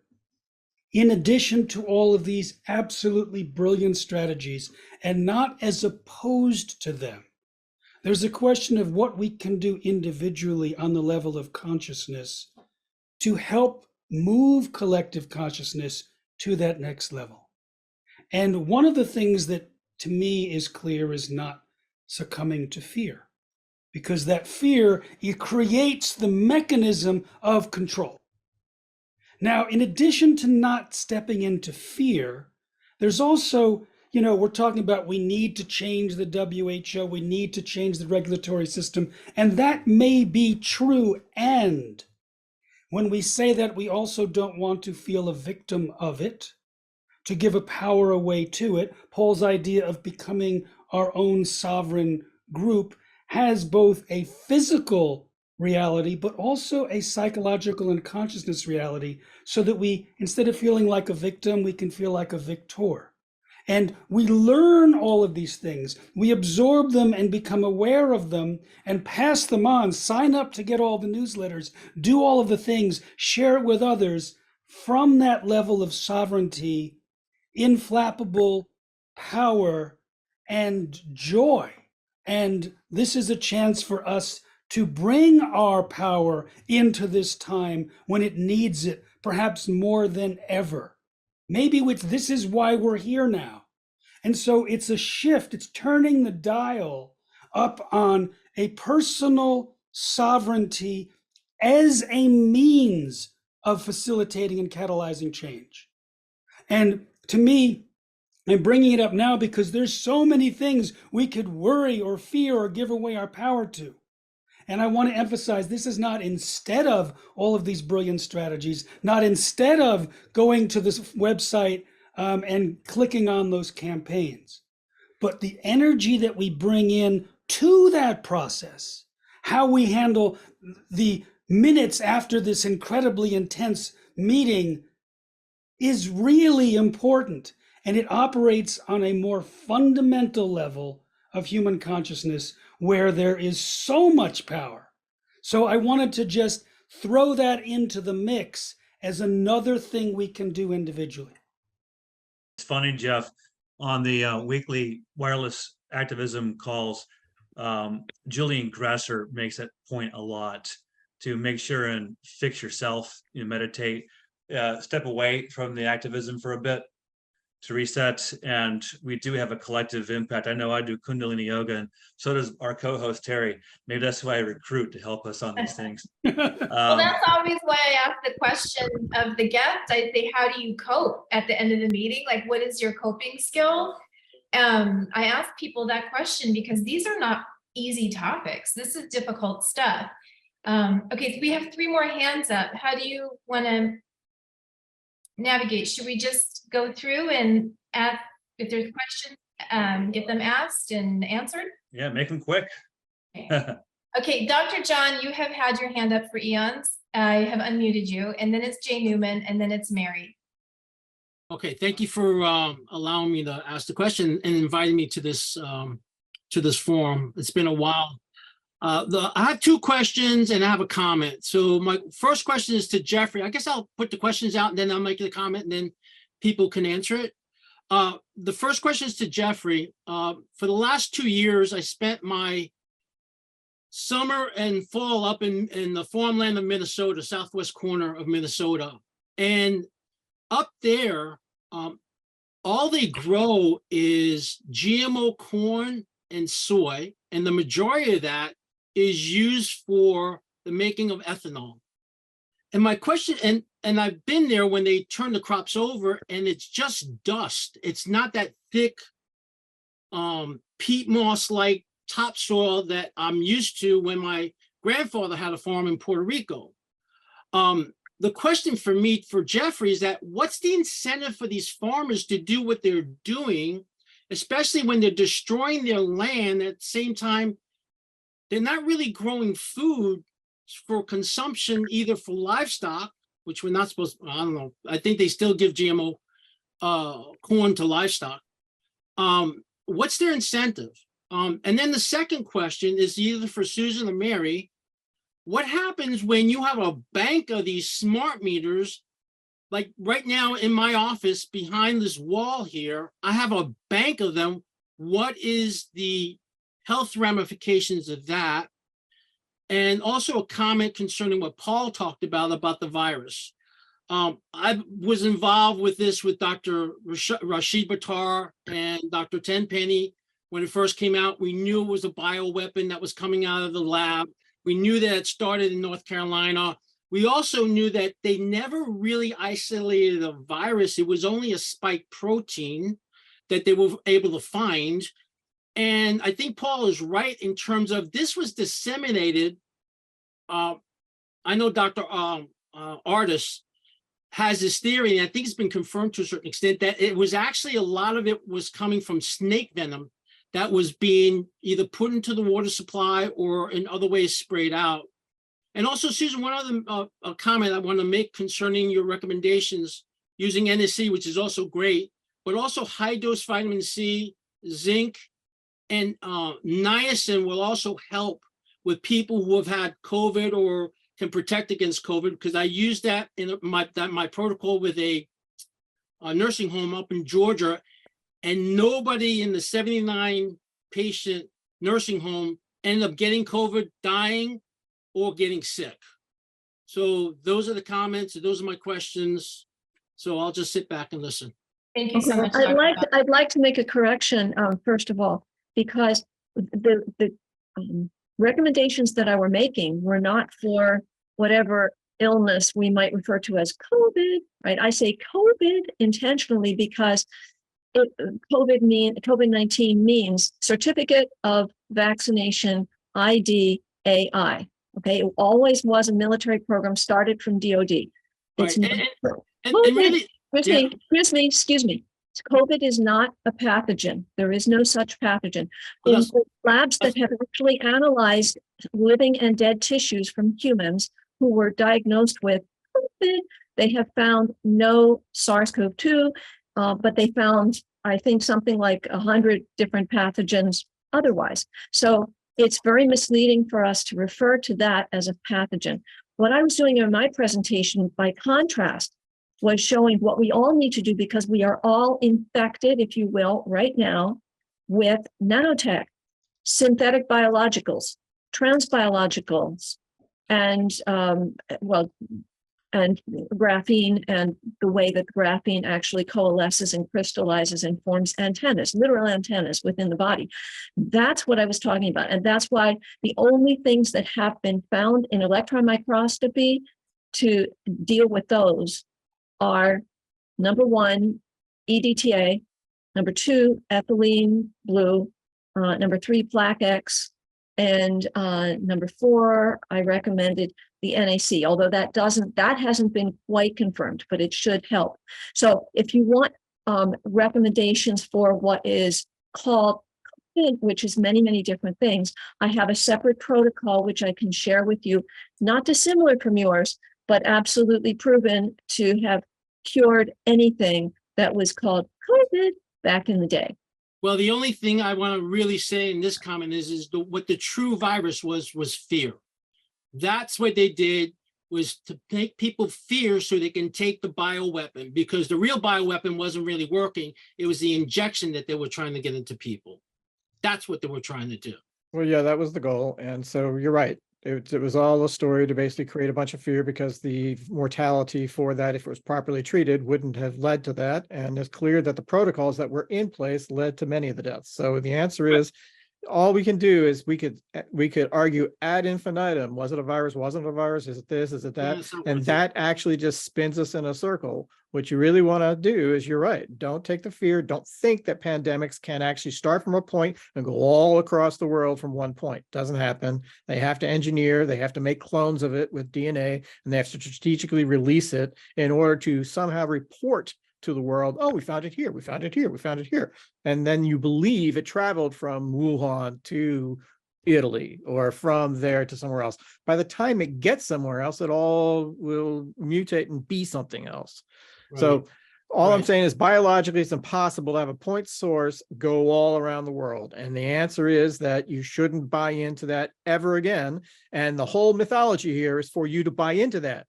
Oh, well, that first one wasn't so bad, and the next one's going to be worse. Okay. Yeah. So don't fall for it. With regards to your smart meters, you're in trouble. If you have smart meters behind you, and if you have more than 5 or 6, I don't know how many you got. How many do you have behind you? Well, the majority of the building on the side that I'm on, which is on the south side. So you're talking about 12 apartments. I think there's like 20 of them back behind me. All right. If you got 20 and you're within 10 feet, you're in trouble. And so you better put up some kind of shielding between you and that. And that would be metal screening or some kind of paint or something. But I mean, all you have to do is get a meter and see what it's like right where your head is. And you'll find out that you're at very high levels of radiation. It's designed to go out between 10,000 times and 200,000 times a day. Right. And it goes out a couple of miles. And so it's going through your head on the way. Hey, And Dr. so- John, there's some suggestions in the chat too on how to reduce the impact. People are Okay. talking about it. It's really interesting. Okay. Jay, did you want to jump in? Sure, thanks. Sorry, I got a little laryngitis. I'm All right. Go ahead. I'm aspiring to emulate Robert Kennedy Jr. Well, you're Yeah, going this to do is- pull-ups for that. I know, right? I want to see that. Well, that's what I'm going to take away from this meeting today, is do pull-ups if you want to be cool like him. This is the consequence of working till 5 a.m, getting 3 hours sleep. So don't do that. Few things. One is, I can't overstate how much I agree with the idea of the fear factor. I look at masks and I can imagine the marketing meetings, the focus group meetings behind the scenes that led to the phrase "follow the science" and led to masks are the #1 marketing tool to make money on vaccines.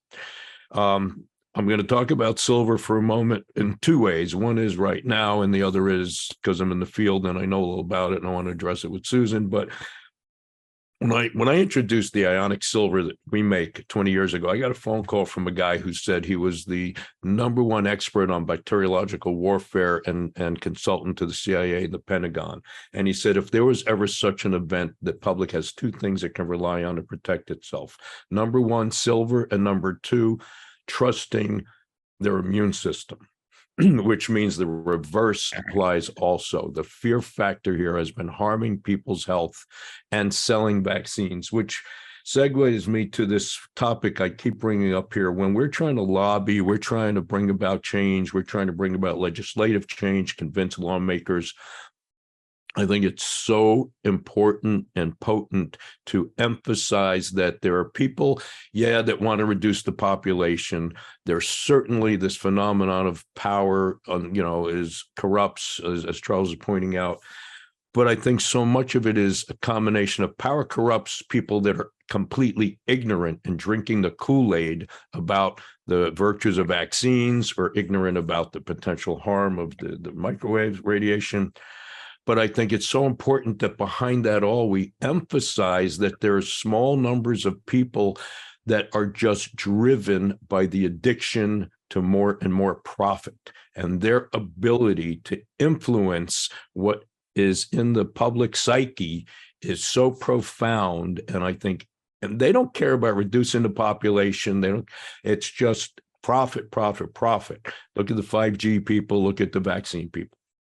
I think in making the case in every aspect of trying to persuade about our case, it's so important to point that out. James Roguski has a chart with how the WHO gets funding. And at the top of the list is not the Gates Foundation. It's, I think, the Department of Defense. But how much, if you're in the Gates Foundation or you're in Moderna, are you able and influenced or, motivated to influence the Department of Defense to put that money in?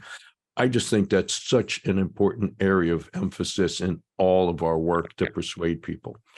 The other, Susan, you talked about metals. As soon as you want to insert real quickly, Jay, Susan does have another meeting in about 5 minutes, so we've got to wrap it up. If she wants to jump in and answer, she has to leave soon. Right. I'm actually trying to delay that meeting. Thank you so much. Go ahead.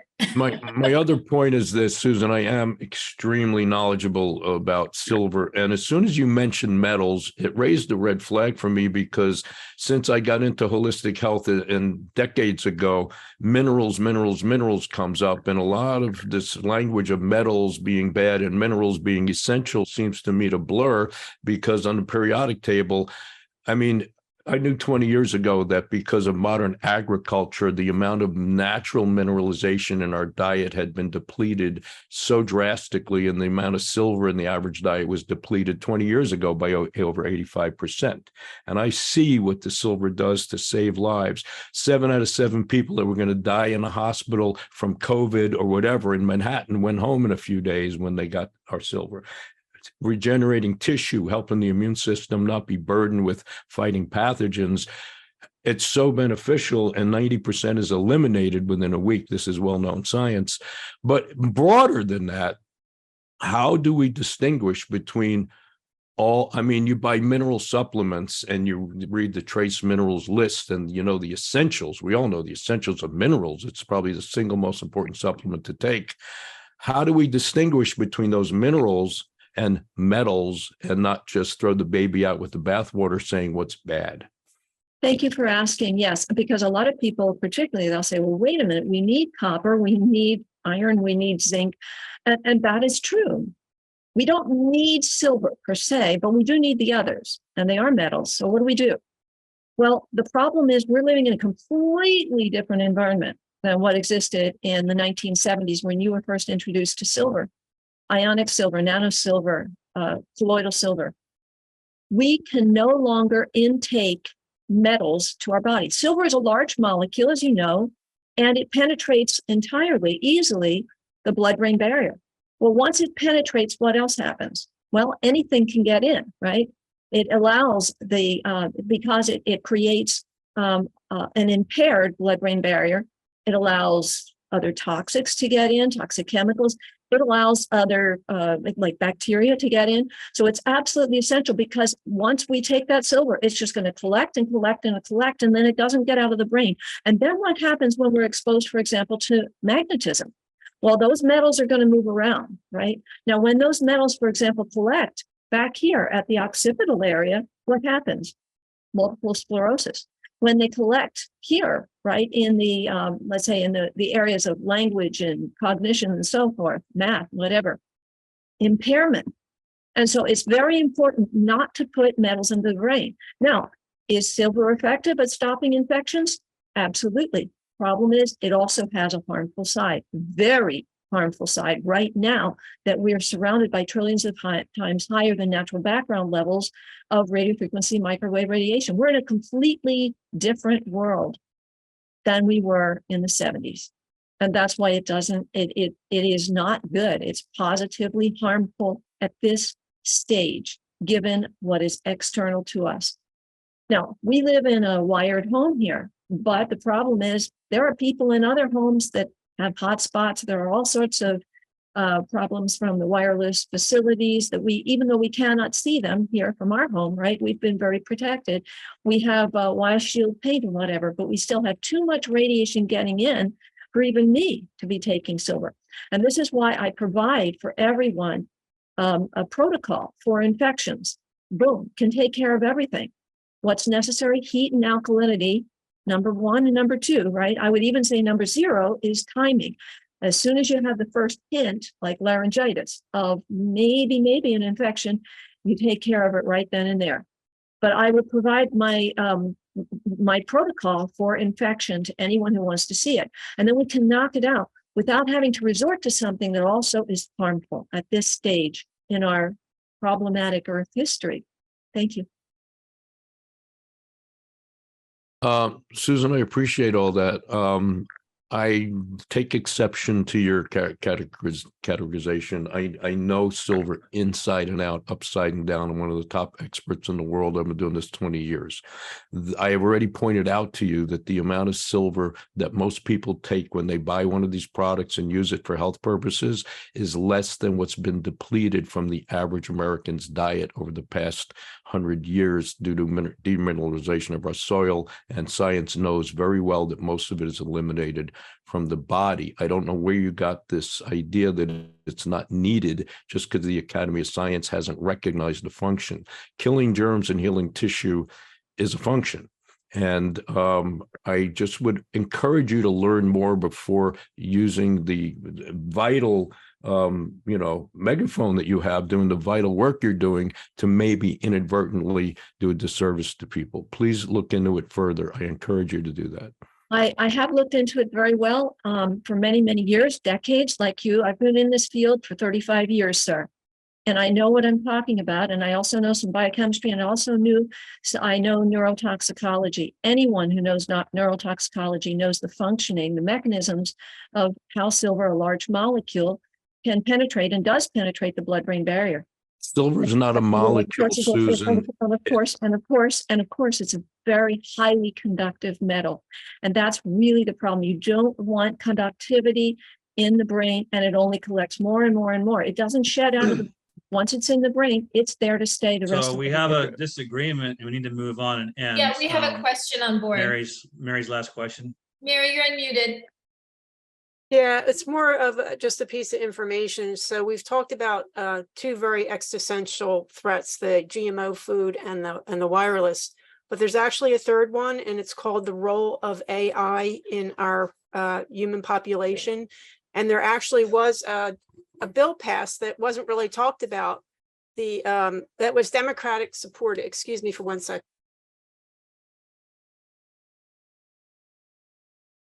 So basically, it was a Democratic supported bill to regulate AI. I have no idea what those regulations are going to look like, but I would suggest, just because it's software, not to overlook it. I tried to get the national call to kind of take this as a research topic, but I really think everybody on this program here today should add that to their list. Yeah, was the my bill comment. number? Yeah, I couldn't find it. It was supported by Chucky Schumer was the one that did it. They had two bills, and from what I understand, it passed. Yeah, this is And- very important. In fact, we need to look at the word singularity in that context. This is Yeah, where it's really it's very, very, very underplayed. But you know, in the bill, it suggests that people should have the right to know if the executive decisions being made by executive agencies are being done by a human or AI. So my guess is that it's already being done. So you know, what recourse in the middle of all these bills being passed or rejected, what recourse do we have if an AI bot decides whether or not, you know, we're going to get our social security check, or, you know, well, what our social credit score is, or et cetera, et cetera. So it's just, I don't think it should be dismissed. I think it should be front and center. So that was my comment. Thank you, Mary, that you are right on target. I so appreciate you bringing that up. And this is, and another thread, of course, we didn't even get to today was geoengineering. And I've written the legislation against that. But you're absolutely right, because singularity is traditionally a term from out of science fiction, right?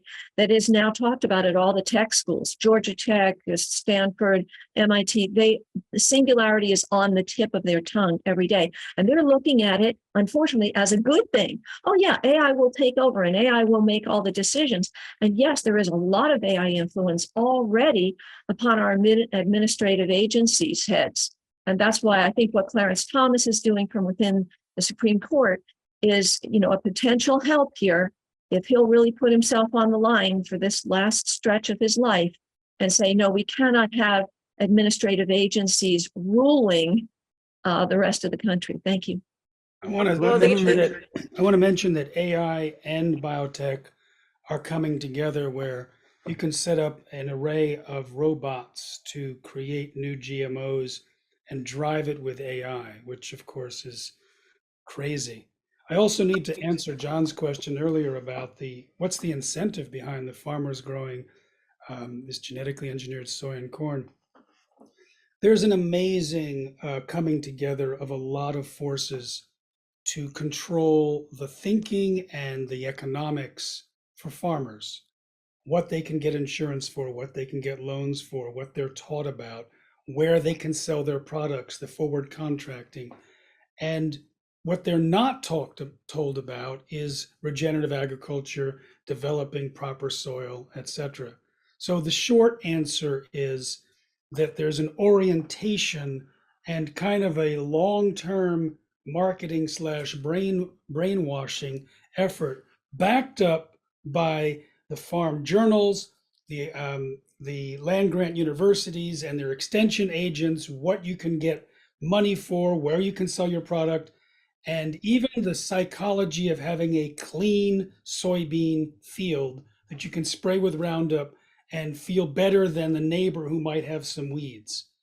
And there's a certain amount of money that you'll get per acre, a fraction of what you'd get if you did something like regenerative agriculture properly, but they don't necessarily get that information. So we want to have a lot of compassion for these farmers who are stuck sometimes in this high input misinformation system. I also wanted to comment back on something you said about the answer being internally with consciousness. This AI is not pervasive only on external things. There is actually a way to influence thinking through a technology called voice to skull, where a person who has not a lot of progress in their consciousness cannot distinguish their own thoughts from the AI. And it's very influential, and you have to be very careful even when you have independent thought to check and center self before you make big decisions. This is pretty pervasive even now, Yes, but a lot of people are not aware of it.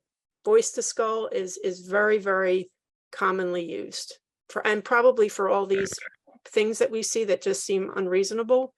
People can't handle the stream of consciousness that comes in. They don't have the ability to be discriminatory in their thought, and they really do believe it's their thoughts that are motivating them to do the behavior.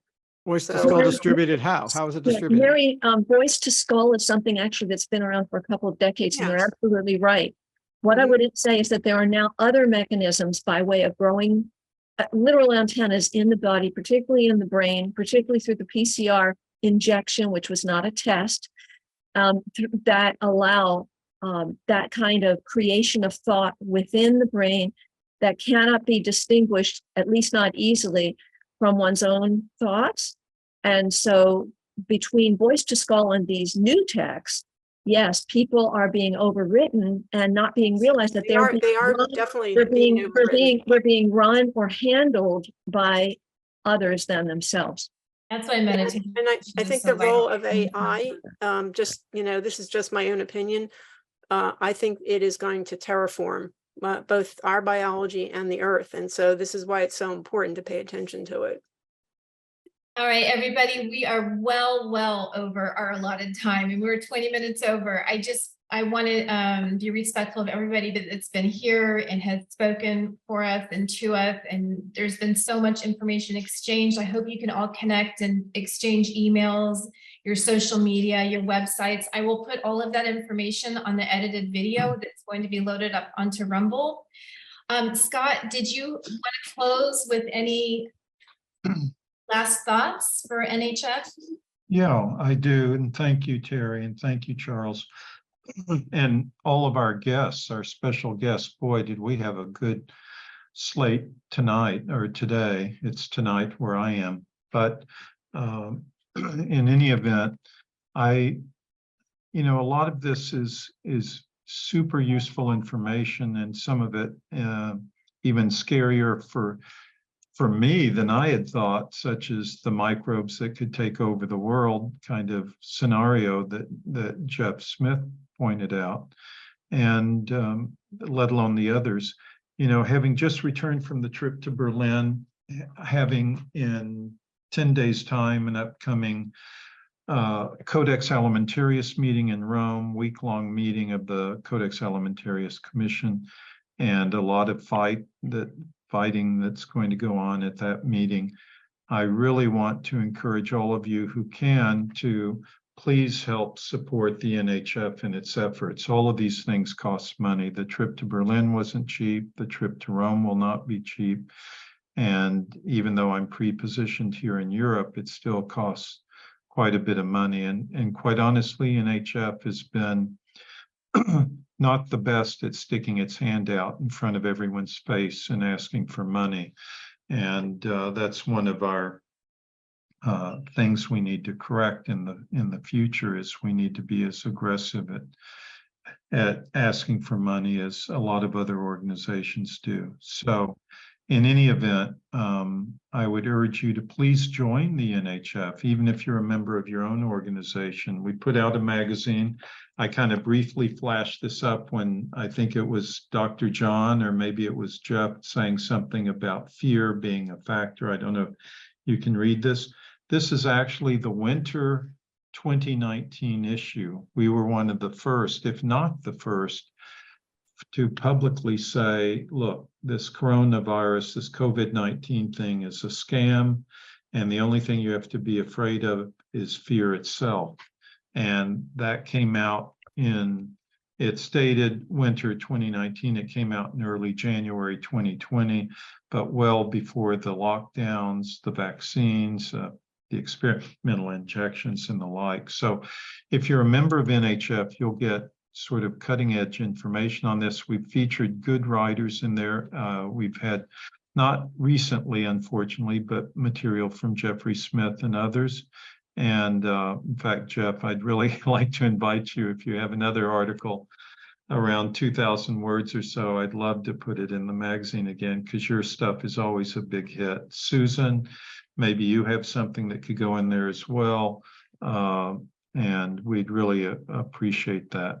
But go to our website, please, thenhf.com, and join up. That's the next step. And we appreciate all of you who attended.